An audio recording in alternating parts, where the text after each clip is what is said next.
لوگ کہتے تھے کہ اس کے سر پر 7 پیروں کا ہاتھ ہے، خوش بختی اس کی کنیز ہے، اندیکھی مخلوق اس کی حفاظت کرتی ہے۔ ایک بار ایک خونخوار کتا اچانک اس پر حملہ آور ہوا۔ قریب بیٹھے ایک آوارہ کتے نے اپنی جان دے کر اس کی حفاظت کی، حالانکہ وہ اس کا پالتو بھی نہیں تھا۔ بھلا ایسے بھی کبھی ہوتا ہے؟ اس کے چہرے پہ نورانی ہالہ تھا۔ میں نے اس سے یہ کہا، درماندہ ہوں قسمت کا مارا، اپنی خوش بختی کا راز مجھے بتا۔ کہکا لگا کر بولا، پیدا میں بد قسمت ہی ہوا تھا۔ 3 برس کا تھا جب مشفق باپ دل ہار گیا۔ ماں چٹی ان پڑھ تھی، وہ خوف کا شکار ہو گئی۔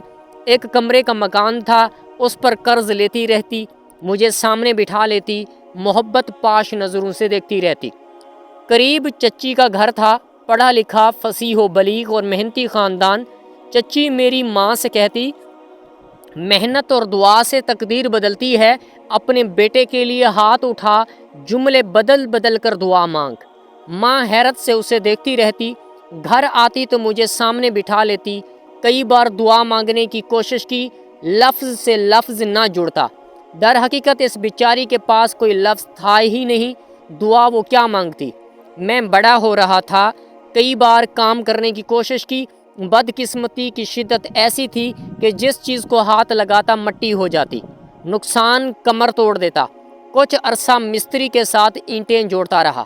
اب ایک بار پھر پیسے جمع کر رہا تھا، ارادہ تھا کہ شہر سے برتن لا کر بیچوں۔ ایک دن قرض دار اکٹھے ہو کر آئے اور گھر سے ہمیں نکال باہر کیا، ہمارے 3 ڈبے باہر پھینک دیے۔ قیامت کا سماں تھا، بے گھر ماں بیٹا کبھی ادھر بھاگیں کبھی ادھر۔ رات ہونے سے قبل سر تو کہیں چھپانا تھا۔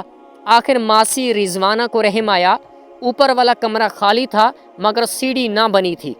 بانس والی سیڑھی پہ خوف کی ماری ماں چڑھنے سے انکاری تھی، ایک زینہ اوپر جائے ایک نیچے۔ بڑی مشکل سے میں تقریباً اٹھا کر ایک ایک زینہ چڑھتے ہوئے اوپر پہنچا۔ خوف کی ماری ماں پھر نیچے نہ اتر سکی۔ کوئی دلاسا، کوئی منت کام نہ آئی، جسم کانپنے لگتا، کہتی میں اوپر ہی ٹھیک ہوں۔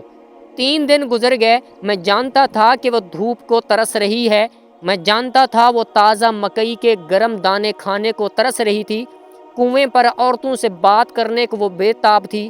خوف کا عالم یہ تھا کہ پانی گلے سے نہ اتر رہا تھا۔ شام ڈھلے وہ سو گئی۔ میں خوف زدہ تھا کہ نیچے اترنے کی کوئی سبیل نہ ہوئی تو یہیں ٹنگی ٹنگی وہ جان کی بازی ہار جائے گی۔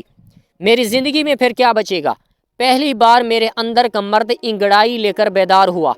میں چپکے سے نیچے اترا، ماسی رضوانہ سے بات کی، جتنی رقم میرے پاس تھی اور جو ماسی نے دی اس سے اینٹیں اور سیمنٹ خرید لایا۔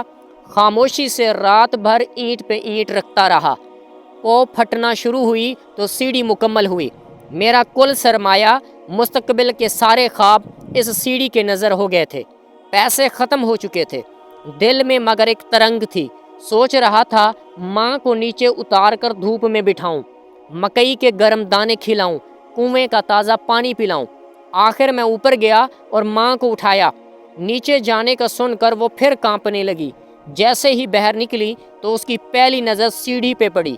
وہ ہکا بکا رہ گئی، بے یقینی کے عالم میں آنکھیں پھاڑ پھاڑ کر وہ دیکھتی رہی۔ گو میرے ہاتھ میں صفائی نہیں تھی، ٹوٹی پھوٹی 8-10 فٹ کی سیڑھی کو، مگر وہ یوں دیکھ رہی تھی جیسے کوئی شاہ جہاں اپنے تاج محل دیکھ رہا ہو۔ خواب کے عالم میں ایک ایک قدم اٹھاتی ہوئی وہ نیچے اتری، اینٹوں کو ہاتھ لگا لگا کر دیکھتی رہی۔ کبھی وہ سیڑھی پر بیٹھتی، کبھی کھڑی ہو جاتی، کبھی اوپر جاتی، کبھی نیچے آتی۔ پھر اس نے میرا ہاتھ دیکھا، رات بھر اینٹیں جوڑتے جوڑتے وہ برف ہو گیا تھا۔ وہ جانتی تھی کہ یہ کوئی معمولی سیڑھی نہیں، اسے معلوم تھا کہ اپنے مستقبل کے سارے امکانات میں نے اس کی نظر کر دیے ہیں۔ تب اس کے ہاتھ اٹھے۔ پہلی بار چٹی ان پڑھ عورت پہ ایک دعا نازل ہوئی۔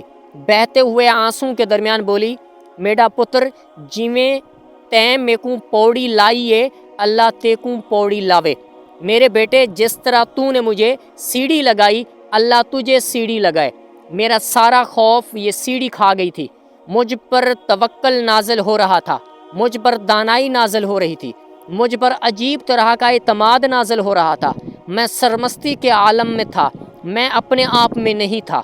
گاؤں کی عورتیں اکٹھی ہو چکی تھیں۔ سب کو معلوم تھا کہ کلثوم 3 دن سے اوپر ٹنگی ہوئی ہے۔ ایک دوسرے سے وہ کہہ رہی تھیں راتوں رات کلثوم کے بیٹے نے یہ سیڑھی بنا دی۔ میری ماں یوں فخر سے سر بلند کیے کھڑی تھی جیسے اس کا بیٹا کوئی جرنیل ہو اور بہت بڑا محاذ فتح کر کے لوٹا ہو۔ راتوں رات ایک حواس باختہ لڑکا کڑیل جوان بن گیا تھا۔ راتوں رات ایک بچہ مرد بن گیا تھا۔ اس رات گویا میں نے نیا جنم لیا تھا۔ مائی سکینہ اپنے بیٹے کو حکمن بولی، کلثوم کے لڑکے کو کام پہ لگا۔ میری بدقسمتی کا دور ختم ہو چکا تھا، مجھے سیڑھی لگ چکی تھی۔ اس نے کہا قسمت اگر ساتھ نہیں دیتی تو کوئی سیڑھی ڈھونڈ سیڑھی۔